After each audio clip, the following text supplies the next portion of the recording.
días entre el 17 de Tammuz y el 9 de Av se acostumbra a estudiar las leyes sobre el Beis Hamikdash, sobre el templo en Jerusalén.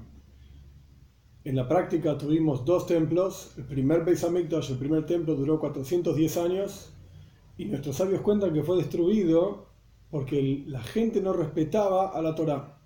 El segundo Beis Hamikdash, el segundo templo, duró 420 años, 10 años más que el anterior, y nuestros sabios cuentan que fue destruido por sinas hinam, por odio infundado entre las personas. Si el tercer Beis Hamikdash todavía no está construido, lamentablemente, es porque las causas que llevaron a la destrucción de los dos Beit Hamikdash, del primer templo y del segundo templo, todavía quedan vigentes. Por supuesto, la cuestión más sencilla es: hay que revertir estas dos causas, hay que tener más respeto para la Torá y hay que tener más amor infundado, los opuestos absolutos de las causas que llevaron a las destrucciones del Beis Hamikdash. Pero la pregunta es: ¿qué es el Beis Hamikdash? ¿Qué es el templo? Por supuesto, explicar todas las cuestiones del templo no es el punto de este video ahora, sino explicar el núcleo. ¿De qué se trata realmente un Beis Hamikdash, el templo?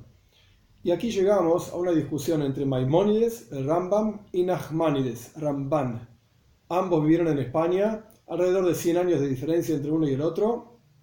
Rabbi Moshe ben Maimónides, el Rambam, él explica que el núcleo, el centro del templo, era un lugar, una casa preparada para hacer ofrendas. Había un montón de tipos de ofrendas que la Torá describe una por una y los detalles de cada una de ellas y cada uno de los trabajos que ocurrían dentro de esta casa, dentro de este lugar. Entonces, para Maimónides, lo principal del Beis Hamikdash, del templo, era una casa preparada para hacer las ofrendas, para los trabajos que correspondían de acuerdo a las ofrendas que describe la Torá.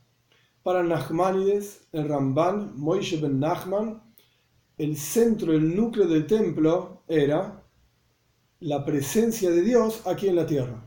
Un lugar donde está revelada la presencia de Dios en la tierra, y esa presencia estaba revelada principalmente en el Kodesh HaKadoshim, en el Sancto Sanctorum, el lugar más santo del templo.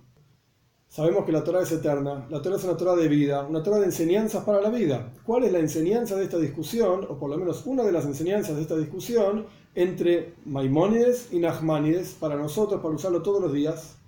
La Torá dice: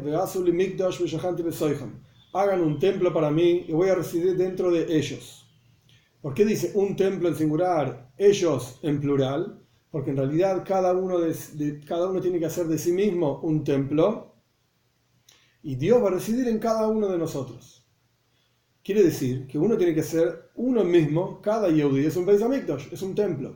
Y aquí llegamos de vuelta a la discusión entre Maimónides y Nachmanides. ¿Cuál es el núcleo? ¿Cuál es el centro? Y en realidad, al haber estas dos opiniones, nuestros sabios explican en el Talmud, tanto estas, en este caso las de Maimónides, como aquellas, en este caso las de Nachmanides, son palabras del Dios viviente. Los dos son reales, solamente que están viendo las cosas de diferentes perspectivas. Y esto es una de las cosas más interesantes en la lógica talmúdica. Estamos acostumbrados a un mundo lógico en donde cuando tenemos una discusión entre A y B, uno tiene razón y el otro no. Pero en la lógica talmúdica tenemos una discusión entre A y B, y hay muchísimos casos en los cuales ambos tienen razón, simplemente que están viendo la cuestión desde diferentes perspectivas. Y aquí también ocurre lo mismo. Para Maimónides, el centro del templo es el trabajo.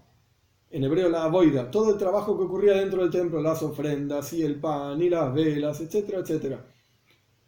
En el templo personal de cada Yehudi, esto simboliza que lo principal es la acción. La persona tiene que actuar, tiene que hacer las mitzvot. Hay que ponerse tefilín todos los días, hay que tener mezuzot en la casa, hay que comer kosher, y así sucesivamente cada una de las mitzvot que hoy en día podemos cumplir. Este es el centro del templo, esto es lo que hace el templo. Para Nachmanides, el centro del templo es la presencia de Dios, es la revelación divina que había en ese lugar. Esto simboliza en el templo personal de cada uno. Lo principal es poder sentir, de acuerdo a la opinión de Nachmanides, lo principal es poder sentir la presencia de Dios en la vida de la persona. Y en realidad ambas van de la mano, ambas cosas van de la mano. Nuestros sabios dicen en la mística judía que una mitzvah, un precepto sin kavana, sin intención, sin entusiasmo, etc., es como un cuerpo sin alma. El cuerpo es cuerpo, pero sin alma está muerto, pero no deja de ser un cuerpo. Lo mismo ocurre con una mitzvah cuando se cumple sin entusiasmo.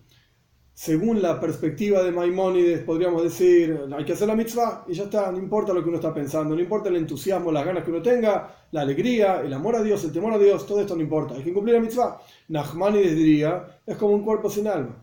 Hay que cumplir la mitzvah pero tener ganas, saber que Dios está en esa mitzvah que estamos haciendo, sabemos que estamos sirviendo a Dios, más allá del beneficio que vayamos a ganar o no, Dios libre y guarde, estamos cumpliendo la voluntad de Dios y estamos vinculándonos a Dios, porque esto es lo que significa una mitzvah, tzavta, unión con Dios, y esto es lo que tiene que dar entusiasmo a la persona. Por eso ambas opiniones, tanto la de Maimónides como de Nachmanides, van juntas para hacer de cada Yehudí un templo. Y a través de que estudiamos estas leyes en esta época del año, vamos a tener el mérito seguramente de que el tercer templo baje construido desde el Shamayim, desde el cielo. Esto es una opinión, la otra opinión es que lo construye Mashiach, pero sea como fuere, que se arreglen entre ellos las opiniones, el punto es que venga Mashiach rápido en nuestros días a través del estudio de las leyes del templo en esta época del año en particular.